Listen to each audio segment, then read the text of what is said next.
স্মরণকালের ভয়াবহ বন্যার কবলে ফেনীর ৩ উপজেলা। ত্রিপুরার পানিতে প্লাবিত আখাউড়া, খোয়াই নদীর বাঁধ ভেঙে হবিগঞ্জের জনপথে ঢুকছে উজানের ঢল।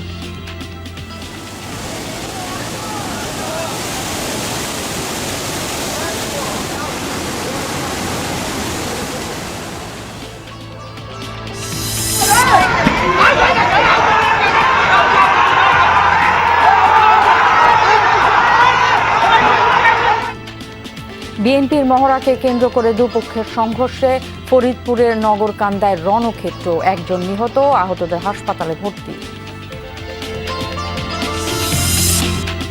পুলিশের চাকরি যেন ডিবি হারুনের টাকার খনি।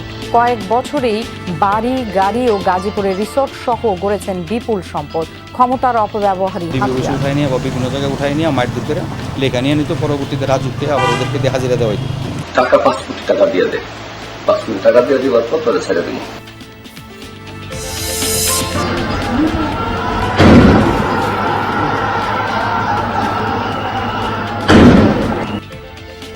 গণ অভ্যুত্থানে শিক্ষার্থী জনতাকে লক্ষ্য করে লক্ষ্মীপুরে গুলি চালান স্বয়ং জনপ্রতিনিধি। নিহত ও আহতদের পরিবারের শোক, বিচার চান আন্দোলনকারীরা। 3 তলা থেকে গুলি মারছে, ওখানে আমার হাতে গুলি লাগছে। প্রশাসনের সকল কর্মকর্তারা দেখছে কারা এই হত্যাকাণ্ড চালিয়েছে। গুলি করে হত্যা করার পর আবার মারছে অনেক। তাদের আমরা কঠিন থেকে কঠিনতর শাস্তি চাই। ময়মনসিংহে বেড়েছে লোডশেডিং, শহরের চেয়ে গ্রামে ভোগান্তি বেশি। দ্রুত পরিস্থিতি উন্নতির আশা কর্মকর্তাদের।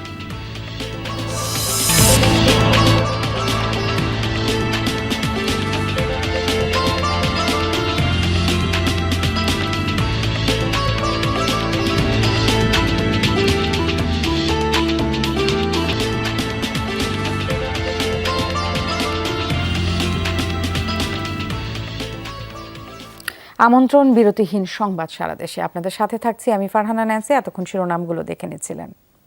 এক রাতের ব্যবধানে ডুবেছে ফেনীর সীমান্তবর্তী শতাধিক গ্রাম। পানিবন্দী দিন কাটাচ্ছে 2 লক্ষাধিক মানুষ। আকস্মিক বন্যার কবলে পূর্বাঞ্চলের কয়েকটি উপজেলা, খোলা হয়েছে আশ্রয় কেন্দ্র। সাজেকে আটকা পড়েছেন পর্যটক। একদিন আগেও যেখানে হাঁটাচলা করা গেছে, সেখানে এখন এক মানুষ সমান পানি। স্মরণকালের সবচেয়ে ভয়াবহ বন্যার কবলে ফেনীর ফুলগাজী, ছাগলনাইয়া আর পরশুরাম উপজেলা। পানিবন্দী দিন কাটাচ্ছে 2 লক্ষাধিক মানুষ। বানের জলে প্লাবিত পরশুরামের পৌরসভা ও 3 ইউনিয়নের সকল এবং ফুলগাজী উপজেলার অধিকাংশ গ্রাম। ছাগলনাইয়ার বেশিরভাগ এলাকা তলিয়েছে আকস্মিক বন্যায়। জলমগ্ন থাকায় পরশুরামের সড়ক যোগাযোগ পুরোপুরি বন্ধ। প্রকট হয়ে উঠেছে বিশুদ্ধ পানি ও শুকনো খাবার সংকট। খোলা হয়েছে আশ্রয়কেন্দ্র। এরই মধ্যে উদ্ধার কাজে যোগ দিয়েছে ফায়ার সার্ভিস, সেনাবাহিনী ও বিভিন্ন স্বেচ্ছাসেবী সংগঠন। কালকে রাত থেকে না খাওয়া দাওয়া আছে, না ঘুম আছে, কি একটা অবস্থা। অসুস্থ রোগী মানুষের, কি গরু ছাগল হাঁস মুরগি নিয়ে অনেক কঠিন অবস্থা। ফুলগাজীর ওইদিকে তো মানুষের কোনো যোগাযোগে পাওয়া যাচ্ছে না। আমাদের ওইদিকে ভয়াবহ অবস্থা। আমার মা বাবা আজকে 2 দিন আর আসছে। আমার ঘরের বুক সমান হয়ে গেছে পানি, আমাদের বাঁচার উপায় নেই, আমাদের জানমাল আল্লাহ জানে। আমার জন্মের ঘরে আমি এটা দেখলাম, এটা অকল্পনীয়। টানা বৃষ্টিতে তলিয়েছে নোয়াখালীর 9 উপজেলার বেশ কিছু গ্রাম। বসতঘর, গ্রামীণ সড়ক ও শিক্ষা প্রতিষ্ঠানে পানি ঢুকে পড়ায় সীমাহীন ভোগান্তিতে স্থানীয়রা। জেলার সব প্রাথমিক, মাধ্যমিক এবং উচ্চ মাধ্যমিক বিদ্যালয় বন্ধ ঘোষণা করা হয়েছে। অনেক পানি, হাঁটতে পারতেছি না, সব ভিজে যাচ্ছে। আপনার বাড়ি ঘরে জল উঠে গেছে। বন্যাটাকে দেখো অনেক অসুবিধা, গাড়ি গাড়ি চালাতে পারে না, আর ওরা হানি বাড়ি ঘরে ডুবেছে, ঘরের ভিতরে পানি ডুবে গেছে। মাছ পানি একেবারে কিছু নেই, সব আমাদের বাড়ি থেকে বাইরে এতটুকু পানি। অব্যাহত ভারী বর্ষণ এবং ভারত থেকে নেমে আসা ঢলে ব্রাহ্মণবাড়িয়ার সীমান্তবর্তী নিম্নাঞ্চল প্লাবিত হয়েছে। পানিতে তলিয়ে গেছে আখাউড়ার 4 ইউনিয়ন। জলবদ্ধতা সৃষ্টি হয়েছে স্থলবন্দর এলাকায়। স্থানীয়রা জানান, হাওড়া নদীর বাঁধ ভেঙে ত্রিপুরা থেকে রাতারাতি পানি ঢুকেছে লোকালয়ে। যেখানে আমরা শুনতেছি যেখানে পানি প্লাবিত হইতেছে, সেখানে ওদেরকে আমরা নিরাপদ স্থানে নিয়ে আশ্রয় কেন্দ্রে নিয়ে স্থান দিতেছি। স্কুলে উঠছি, আমাদের বাড়িঘর পানি অনেক তলায় নিছে, এখন আমরা বেকুল হয়ে স্কুলে পড়ছি। আমাদের বাড়িঘর তলায় গেছে গা, আমরা আব্দুল্লাহপুর স্কুলে এসে অবস্থান করছি।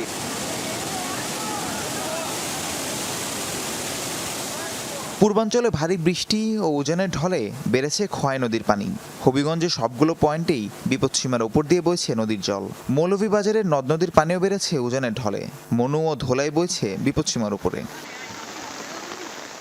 দিনের মতো জলাবদ্ধ বন্দরনগরী।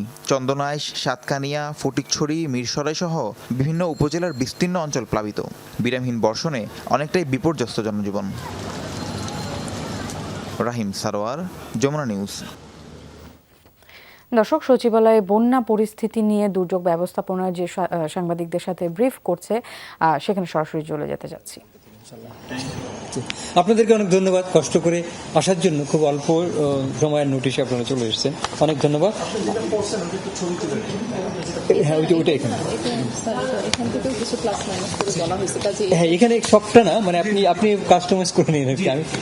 আমি কিন্তু সব পড়া হয়নি। হ্যাঁ সব পড়া, জাস্ট কি পয়েন্টগুলি বলেছি যেটা নিউজের জন্য অনেক ইনফরমেশন নাই যেটা বলা হয়েছে। তারা এটা আর এটা ছবি তুললে হয়ে যাবে। তুমি সকাল 10টা থেকে এগিয়ে যাবে। এটা এই আপার কাছে আমি দিয়েছি, ওইটা থেকে আপনি তুলছেন।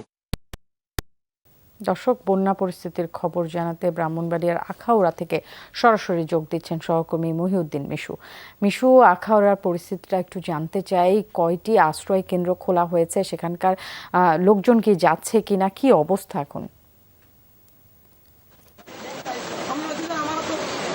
নেন্সি, আপনি যেমনটা জানতে চেয়েছেন, আমি সকাল থেকে কিন্তু আখাউড়া উপজেলার প্রত্যেকটি ইউনিয়নে আমি ঘুরেছি। আমি আখাউড়া উপজেলা নির্বাহী কর্মকর্তা বেতালা পারভিন নুহির সাথে কথা বলেছি, কিছুক্ষণ আগেও কথা বলেছি। তিনি আমাকে জানিয়েছেন যে আখাউড়া উপজেলা সীমান্তবর্তী যে 4টি ইউনিয়ন রয়েছে, সেই 4টি ইউনিয়নের মধ্যে প্রায় সবকটি ইউনিয়নই কিন্তু আপনার এই পানিতে তলিয়ে গেছে গ্রাম, এবং এই যে বন্যার্থ যারা বন্যার্থ রয়েছে তারা কিন্তু এই আখাউড়া উপজেলার যে 520টি পরিবার বন্যা কবলিত এই পরিস্থিতির মধ্যে চরম ভোগান্তিতে পড়েছেন। এবং আখাউড়া উপজেলার যে সকল উচ্চ বিদ্যালয় এবং প্রাইমারি বিদ্যালয়গুলো রয়েছে, সেই উচ্চ বিদ্যালয় এবং প্রাইমারি বিদ্যালয়ের যে এই বন্যা কবলিত এলাকা থেকে যে উঁচু এই স্কুলগুলোতে কিন্তু তাদেরকে বিভিন্ন আশ্রয় কেন্দ্র হিসাবে তাদেরকে রাখা হয়েছে। এবং তিনি জেলাতে যোগাযোগ করেছেন। জেলাতে যোগাযোগ করার পর এই সকল ভুক্তভোগী পরিবারের জন্য কী ধরনের সাহায্য সুবিধা আসতে পারে সে বিষয়ে কিন্তু উনি আমাকে জানিয়েছেন যে এই পরিস্থিতিতে যে সকল আশ্রয় কেন্দ্রগুলোতে মানুষ বিভিন্নভাবে আশ্রয় নিয়েছেন, ভুক্তভোগী পরিবারগুলো বন্যা আশ্রয়ে যারা চরমভাবে এই পরিস্থিতি শিকার, তাদের এই পরিবারগুলোর সাথে আমি কথা বলেছি। তারা কিন্তু বলেছে যে সরকারের কোনো অনুদান এ পর্যন্ত কিন্তু তারা পায়নি, এবং যে সকল সামাজিক সংগঠন এবং পারিবারিকভাবে বিভিন্ন লোকজন আত্মীয় স্বজন যারা রয়েছে তাদেরকে কিন্তু আশ্রয় কেন্দ্রগুলোতে বিভিন্নভাবে খাবার দিয়ে এবং মানে সুপেয় বিশুদ্ধ পানিতে তাদেরকে কিন্তু সার্বিকভাবে সহযোগিতা করছেন। আমি যদি আরেকটি বিষয় জানিয়ে রাখতে চাই, সেটি হলো এই আখাউড়া স্থলবন্দর এবং আখাউড়া ইমিগ্রেশন কিন্তু এই আমার পিছনে যে রাস্তাটি দেখতে পাচ্ছি সেটি কিন্তু আখাউড়া আগরতলা সড়ক, সেটি কিন্তু এই রাস্তাটি কিন্তু এই পানিতে তলিয়ে গিয়ে উড়িয়ে দিয়েছে, যার পরিস্থিতিতে আখাউড়া স্থলবন্দর আখাউড়া ইমিগ্রেশন কিন্তু অনির্দিষ্ট সময়ের জন্য বন্ধ আছে। এই ছিল আমার কাছে আখাউড়া ত্রিপুরার যে বন্যা কবলিত এলাকার সর্বশেষ তথ্য। মিশু, আপনাকে ধন্যবাদ। আমরা দেখছিলাম, আমরা একটু হবিগঞ্জ যেতে চাই। হবিগঞ্জ থেকে সরাসরি যোগ দিচ্ছেন সহকর্মী প্রদীপ দাস সাগর। প্রদীপ, ভাঙা বাঁধের মেরামতের কোনো উদ্যোগ কি চোখে পড়লো কিনা একটু জানাবেন? এখনো কি লোকালয়ে পানি ঢুকছে? নেন্সি, আসলে যে জায়গাটিতে ভাঙন দেখা দিয়েছে এটি আসলে হবিগঞ্জ শহরের এক ভাটি অংশ, এবং এটি বেশ কয়েক মাস আগে, প্রায় 2 মাস আগে এখানে আসলে ভাঙনটি হয়েছিল, এবং ওই সময় পানি বৃদ্ধির ফলে ওই ভাঙনটি দেখা দেয়। তো এখন আসলে পানির যে স্রোত, এই স্রোতের মধ্যে আসলে কোনোভাবেই বাঁধটি মেরামতের কোনো সুযোগ নেই, এবং উজান থেকে যে পরিমাণ পানি আসছে এটি আসলে এই মুহূর্তে কোনোভাবেই এটিকে সামাল দেয়া, বাঁধ রক্ষা করা, সেটি আসলে কোনোভাবেই সম্ভব নয়। এবং আমরা এখন পর্যন্ত পানি উন্নয়ন বোর্ডের সাথে কথা বলে যেটুকু জেনেছি, ভারত থেকে যে পানিটি আসছে সেই খোয়াই সীমান্ত, সেখানকার যে পানির লেভেল সেটি বিপদসীমার প্রায় 200 সেন্টিমিটার উপর দিয়ে প্রবাহিত হচ্ছে এবং হবিগঞ্জ শহর সংলগ্ন যে মাসুলিয়া পয়েন্ট আছে সেখানেও 195 সেন্টিমিটার উপর দিয়ে বিপদসীমার 100 উপর দিয়ে প্রবাহিত হচ্ছে। সবচেয়ে আশঙ্কার যে বিষয়টি সেটা হচ্ছে যদি এইভাবে পানি আসলে অব্যাহতভাবে বৃদ্ধি পায় তাহলে খোয়াই নদীর বাঁধ উপচে প্লাবিত হওয়ার সম্ভাবনা রয়েছে এবং এটি আসলে অনেক ঝুঁকিপূর্ণ একটি বিষয়, যেহেতু খোয়াই নদীর পাড়েই হবিগঞ্জ শহর। কোনো কারণে যদি বাঁধে ফাটল দেখা দেয় বা কোনো ধরনের ঘটনা যদি ঘটে, দুর্ঘটনা ঘটলে আসলে মুহূর্তেই হয়তো হবিগঞ্জ শহরটি তলিয়ে যাবে। আমি একটা বিষয় আপনাকে বলে রাখি, হবিগঞ্জ নদীর তলদেশ থেকেও কিন্তু হবিগঞ্জ শহর অনেকখানি নিচে, প্রায় 13 থেকে 15 ফুট নিচে, যে কারণে যদি কোনো ধরনের দুর্ঘটনা ঘটে তাহলে আসলে শহর রক্ষা করা কোনোভাবেই শহর রক্ষা করা যাবে না। এবং এই বিষয়টি নিয়ে আসলে শহরবাসী, প্রশাসন যারা যারা রয়েছেন সবাই আসলে এই বিষয়টি নিয়ে উদ্বিগ্ন এবং পুরো নদীর যে এই পারের যে স্থানীয় মানুষজন যারা রয়েছেন তারা আসলে আতঙ্কে সময় কাটাচ্ছেন যে কখন কি হয়ে যায়। এবং আপনারা দেখতে পাচ্ছেন যে পানির যে তীব্র স্রোত, এই স্রোত এইভাবে যদি আরও অব্যাহত থাকে তাহলে আসলে যে কোনো সময় বড় ধরনের দুর্ঘটনার শঙ্কা রয়েছে। এবং একটি বিষয় আপনাকে বলে রাখি, পানি উন্নয়ন বোর্ডের সাথে আমরা যে তথ্যটি পেয়েছি তারা যেটি বলছেন যে এখনই আসলে পানি কমার যে সম্ভাবনা সেটি আসলে এই মুহূর্তে তারা দেখছেন না, যেহেতু উজানে এখনও বৃষ্টিপাত রয়েছে। যদি বৃষ্টিপাত অব্যাহত থাকে তাহলে আসলে বড় দুর্ঘটনা ঘটতে পারে। নেন্সি। প্রদীপ, আপনাকে ধন্যবাদ। নিতে টেলিফোনে আমাদের সাথে যোগ দিচ্ছেন সহকর্মী আরিফুর রহমান। আরিফ, একটু জানতে চাই, বলা হচ্ছে ফেনীতে স্মরণকালের ভয়াবহ বন্যা, জলমগ্ন এলাকাগুলোর আসলে কি অবস্থা আপনি দেখছেন? যারা রয়েছেন মানুষজন, তারা কি নিরাপদ স্থানে আশ্রয় নিতে পেরেছেন কিনা, একটু সব মিলিয়ে জানতে চাই। ন্যান্সি, এক কথায় যদি বলি, এখানে মানবিক বিপর্যয় দেখা দিয়েছে। ফেনীর ফুলগাজী, পরশুরাম, ছাগলনাইয়া 3টি উপজেলায় এখন পর্যন্ত 120টির অধিক গ্রাম প্লাবিত হয়েছে। এখানকার মানুষ যারা আছে তারা কিন্তু এখন আসবাবপত্র, গবাদি পশু এবং কি ঘরের যে সকল সরঞ্জাম রয়েছে এই সকল বাঁচানোর আর তাদের সেদিকে আসলে নজর নেই। তারা এখন যেটি করছে, নিজের জীবন বাঁচানোর জন্য তারা চেষ্টা করছে। আমি দেখেছি, আমি ঠিক এই মুহূর্তে রয়েছি ফুলগাজীর বন্ধু এলাকায়। এখানে দেখতে পাচ্ছি যে অসংখ্য মানুষ তারা হচ্ছে যে চেষ্টা করছে বাড়িঘর থেকে বেরিয়ে এসে তারা এখানে যে বিজিবি এবং সেনাবাহিনী যে ঝিঙ্গি নৌকা দিয়ে তাদেরকে পারাপার করার চেষ্টা করছে, তারা এখানে এসেছে এবং কি নারী, পুরুষ, বৃদ্ধ এবং কি নবজাতক অন্তঃসত্ত্বা নারীদেরকেও দেখেছি একদম জুবুথুবু অবস্থায় তারা চেষ্টা করছে যে জীবন বাঁচানোর জন্য। এই মুহূর্তে এখানে বলা চলে যে মানুষের যেমন খাবার সংকট যেমন রয়েছে, তাদের জীবনেরও আসলে সংকটের মধ্যে রয়েছে। বেলা যত গড়াচ্ছে তত মানুষের মধ্যে আতঙ্ক আরো বাড়ছে। এখন আমরা যে মানুষগুলো এখন এখানে অবস্থান করছে তারা মূলত হচ্ছে যে যাদের ঘরের দোতলা যাদের ঘর রয়েছে তারা সেখানে আশ্রয় নিয়েছে এবং কি যাদের নিচতলা একদম দুপুর থেকে মূলত এখানকার যে 120টি গ্রাম কিন্তু প্লাবিত হয়েছে, মানুষ আসলে অবস্থান করার মতো তাদের সেই অবস্থাটুকু নেই এবং কি যারা সকাল থেকে যারা চেষ্টা করেছে বেরিয়ে যাওয়ার জন্য তারা পেরেছে এবং কি এখন অনেকে কিন্তু তারা এখান থেকে তারা বেরো হতে পারছে না। কারণ হচ্ছে যে ফেনী পরশুরাম যে সড়কটি রয়েছে সেই সড়কটিতে এখন যেটি দেখেছি একদম কোথাও বুক সমান কোথাও গলা সমান পানি, যার কারণে হচ্ছে এখানে গাড়ি চলাচল গতকালকে থেকে বন্ধ রয়েছে। এখন আমরা যদি হিউম্যান হলার টাইপের যে সকল গাড়িগুলো রয়েছে এগুলোতে কিছু মানুষ চেষ্টা করেছে এবং শহরের দিকে যাওয়ার জন্য, সেটিও এখন বন্ধ হয়ে গেছে। তবে এখন পুরোপুরি মানুষজন প্রশাসনের প্রতি তারা তাকিয়ে আছে। যদি প্রশাসন তাদেরকে উদ্ধার যদি করতে পারে তাহলে অনেকের জীবন বাঁচবে এবং কি এই মুহূর্তে এখানে জীবন ঝুঁকিতেও রয়েছে। তারা এই মুহূর্তে প্রশাসন কিংবা সরকারের কাছে তারা কিন্তু সহযোগিতা চাচ্ছে। এখানে যে ইঞ্জিন চালিত যে সকল বোটগুলো রয়েছে সে সকল বোটগুলো দিয়ে তাদেরকে এখান থেকে দ্রুত সরিয়ে নেওয়া দরকার এবং কি যদি রাতের মধ্যে যদি সরানো যদি না যায় তাহলে তারা আরো বড় ঝুঁকির মধ্যে পড়বে। এখানে আসলে প্রশাসনের দিকে সবাই তাকিয়ে রয়েছে, বুঝতে পেরেছি। আরিফ, আপনাকে ধন্যবাদ, বিস্তারিত আমাদেরকে জানিয়েছেন। ফরিদপুরের নগরকান্দায় বিএনপির দুই পক্ষের মধ্যে তুমুল সংঘর্ষ হয়েছে, এতে নিহত হয়েছেন একজন, আহত অন্তত 20 জন। আহতদের স্থানীয় বিভিন্ন হাসপাতালে চিকিৎসা দেওয়া হচ্ছে। সংঘর্ষের পর এলাকার পরিস্থিতি থমথমে। বিএনপির দুপক্ষের পাল্টাপাল্টি মহড়াকে কেন্দ্র করে মঙ্গলবার রাত থেকেই উত্তেজনা ছড়ায় ফরিদপুরের নগরকান্দায়। রাত পোহালেই দেশীয় অস্ত্র নিয়ে সংঘর্ষে জড়ায় দুপক্ষ। রণক্ষেত্রে পরিণত হয় ছাগলদী মোড় এলাকা। পুলিশ ও এলাকাবাসী জানায়, স্থানীয় বিএনপি নেতাকর্মীরা দুভাগে বিভক্ত। এক পক্ষ বিএনপির সাংগঠনিক সম্পাদক শামা ওবায়দের অনুসারী, আরেক অংশ কৃষক দলের কেন্দ্রীয় কমিটির সাধারণ সম্পাদক শহীদুল ইসলাম বাবুলের পক্ষে। বাবুলের নিজ এলাকায় আগমন উপলক্ষে শোডাউন ও পথসভার উদ্যোগ নেয় তার সমর্থকরা। এ নিয়ে দেখা দেয় উত্তেজনা। ছাগলদী মোড়ে অবস্থান নেয় বাবুলের অনুসারীরা, আর বাস স্ট্যান্ড এলাকায় জড়ো হয় শামা ওবায়দের সমর্থকরা। এক পর্যায়ে বাধে সংঘর্ষ। কৃষক দলের যে সেক্রেটারি আছেন শহীদুল ইসলাম বাবুল, উনি একটি পথসভা রেখেছিলেন।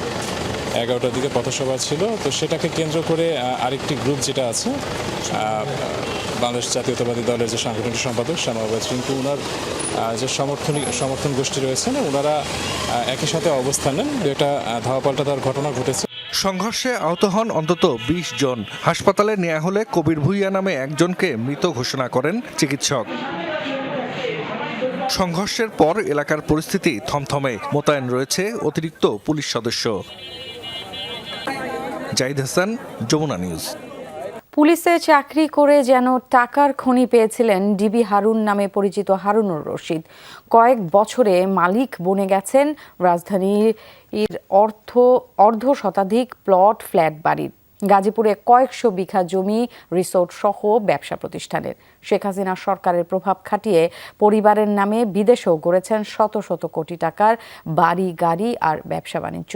ক্ষমতার অপব্যবহারের নজির স্থাপন করা ক্ষমতাধর হারুন এখন আত্মগোপনে। তানভীর মিজানের তোলা ছবি নিয়ে আরও জানাচ্ছেন আব্দুল্লা তুহিন। উত্তরার ব্যস্ততম 3 নম্বর সেক্টরে সড়কের সাথে একতলা বাড়িটি এনায়েতুল্লাহ খোরাসানির। 78 সালে কেনার পর থেকে 9 নম্বর সেক্টরের এই প্লটটিতেই বসবাস করতেন পরিবার নিয়ে। মহিলার তো স্বামী মারা যাওয়ার পরে মহিলা বিক্রি করে গেছে, আমরা শুনছি যেটা। আচ্ছা, লোকের মুখ থেকে যেটা শুনছি।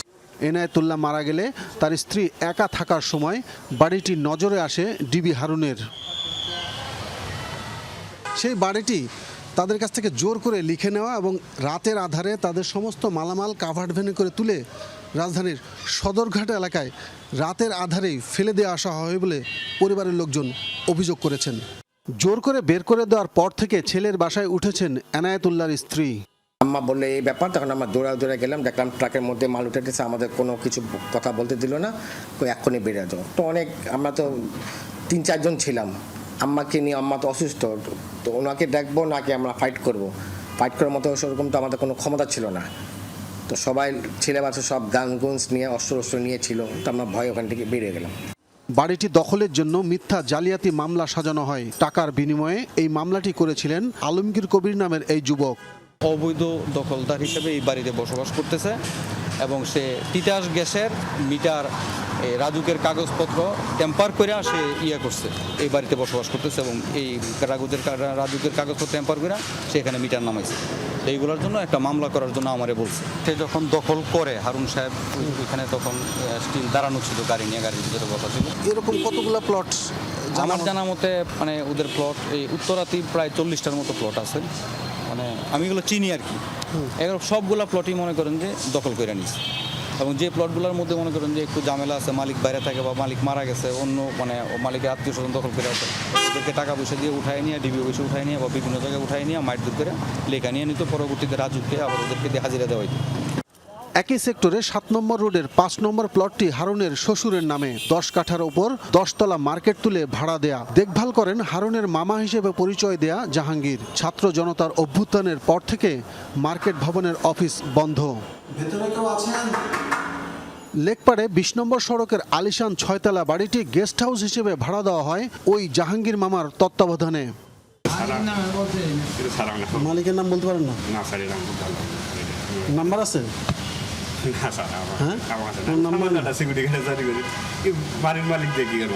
দুটি ভবন পরেই আলিশান আরেকটি 10 তলা বাড়ি। টপ ফ্লোরে পরিবার নিয়ে থাকতেন হারুনুর রশিদ। প্রায় ফাঁকা পড়ে আছে লেকপাড়ের এই বাড়িটিও। ওই গন্ডগোলের পরের থেকে চলে গেছে সবাই।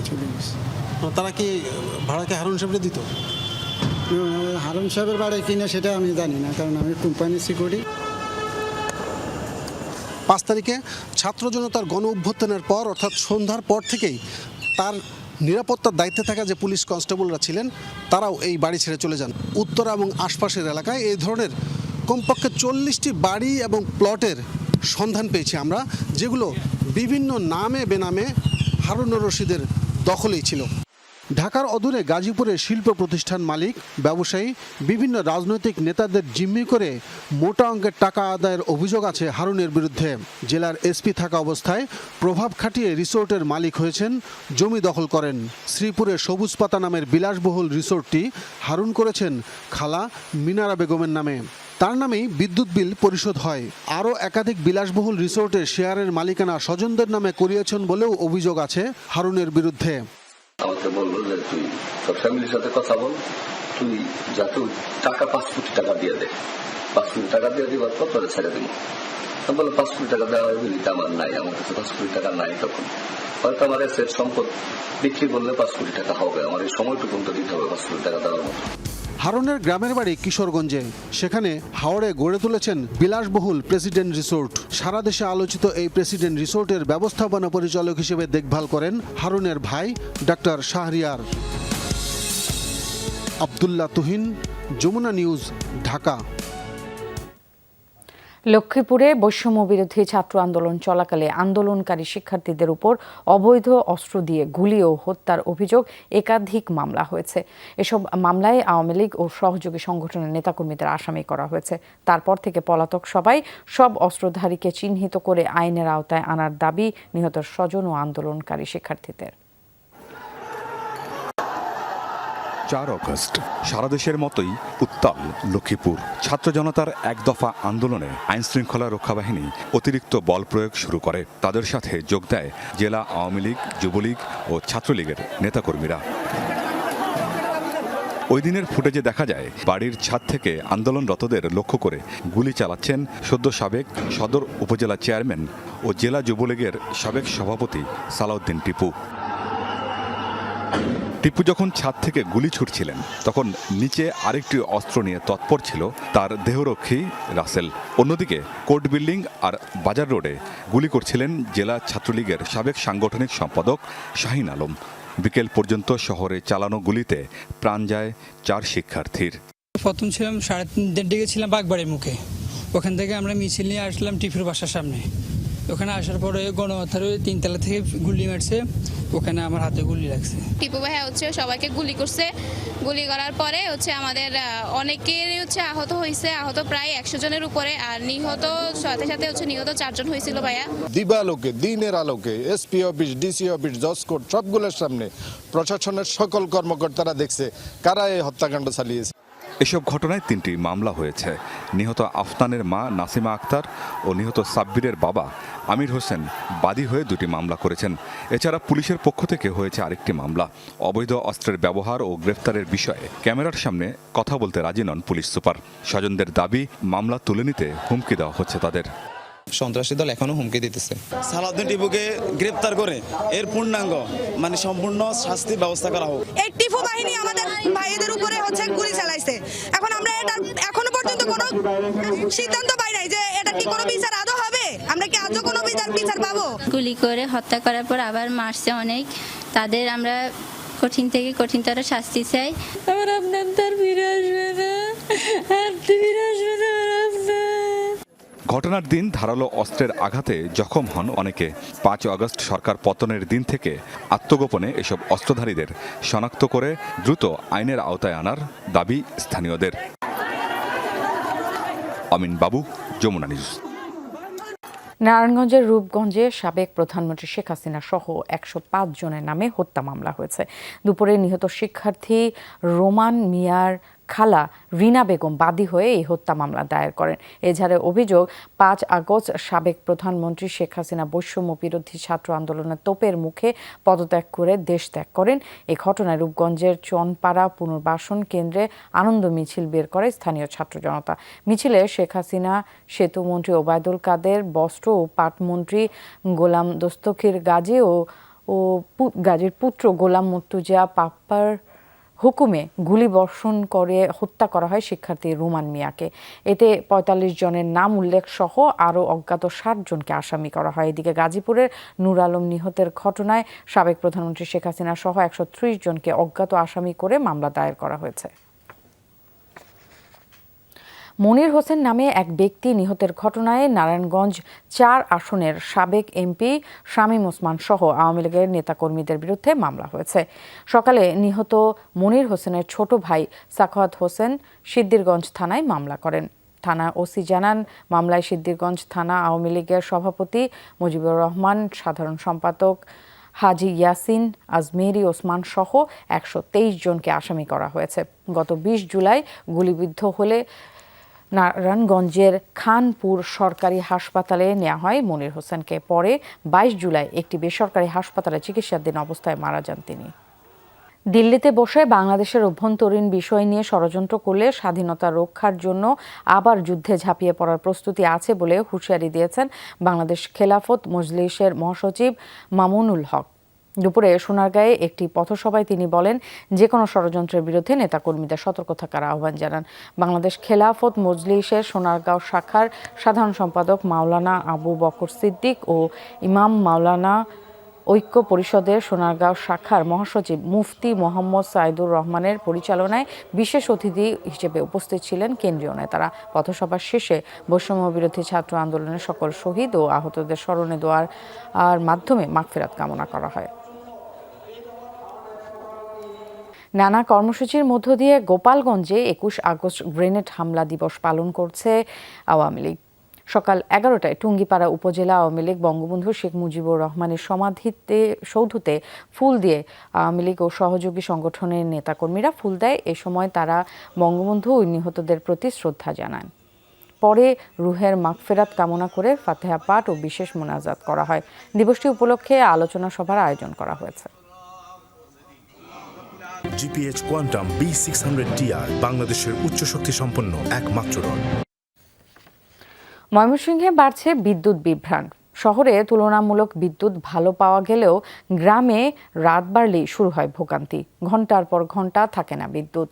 কর্তা ব্যক্তিরা জানিয়েছেন, দ্রুত পরিস্থিতির উন্নতি হবে। গৃহিণী উষারানী দাস গরমে অস্থির সন্তানকে নিয়ে বের হয়ে এসেছেন সড়কে, কারণ দীর্ঘক্ষণ নেই বিদ্যুৎ। পরিবারের অন্য সদস্যদেরও একই হাল। কষ্ট খুব, বাচ্চা শরীর গাইমা জল পড়তে থাকে।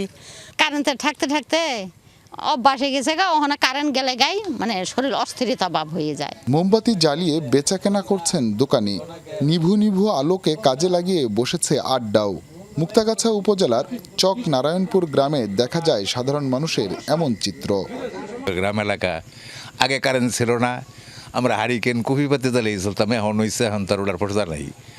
এখন কারেন্ট না আসলে করতে ভালো লাগে না। বুঝলাম মনে গাইমিয়া বিছনা তাড়া হয়ে যা, ঘুমার হয় না, কারেন্ট থাকে না, কি করবো? বিছুন বাতাস এত পারন যা, বিছুন বাতাস আর শৈল গামে এমনি। জেলার সব কয়টি উপজেলার চিত্র এমনই। শহর এলাকায় লোডশেডিং সহনীয় হলেও গ্রামে ভোগান্তি চরমে। সমস্যার দ্রুত সমাধান চান তারা। এই চলে গেল ১ ঘন্টা, তো মিনিমাম ১ ঘন্টার পরে আসে, কিন্তু আবার কোনো কোনো সময় দেখা যায় ২ ঘন্টা ২.৫ ঘন্টাও চলে যায়। বর্তমানে নতুন সরকার, এর জন্য আমরা চাইতেছি যে না, এটা আসলে অতি দ্রুত আর কি সমস্যা যেন শেষ হয় আর কি। বাংলাদেশ বিদ্যুৎ উন্নয়ন বোর্ড ও পল্লী বিদ্যুৎ সমিতির আওতায় ময়মনসিংহ অঞ্চলের ময়মনসিংহ, শেরপুর, জামালপুর, নেত্রকোনা, কিশোরগঞ্জ ও টাঙ্গাইল জেলা। গ্রাহক অন্তত ৫০ লাখ। এর মধ্যে পিডিবির গ্রাহক কমপক্ষে ১৩ লাখ, বাকি ৩৭ লাখ পল্লী বিদ্যুতের। প্রশ্ন, গ্রাহকের ভোগান্তি কবে নাগাদ কমবে? ময়মনসিংহ ভিতরের অঞ্চলে ৬টা ডিস্ট্রিক্ট, ৬টা ডিস্ট্রিক্টের মধ্যে আমরা ১৩০০ মেগাওয়াট বিদ্যুৎ আমাদের টোটাল ডিমান্ড। তো সেক্ষেত্রে আমরা ১৩০০ মেগাওয়াট এই মধ্যে পাচ্ছি না, আমরা ৯৫০ মেগাওয়াটের মধ্যে পাচ্ছি। এটা হঠাৎ করে হয়ে গেছে, যেমন টেম্পারেচার বেড়ে গেছে।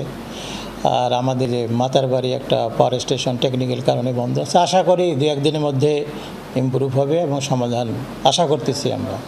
ময়মনসিংহে পিক আওয়ারে গ্রাহক চাহিদা ১৫৫০ মেগাওয়াট এবং অফ পিকে ১৩৫০ মেগাওয়াট। হুসাইন শাহিদ, যমুনা নিউজ, ময়মনসিংহ। দর্শক, এই ছিল সংবাদ সারা দেশে।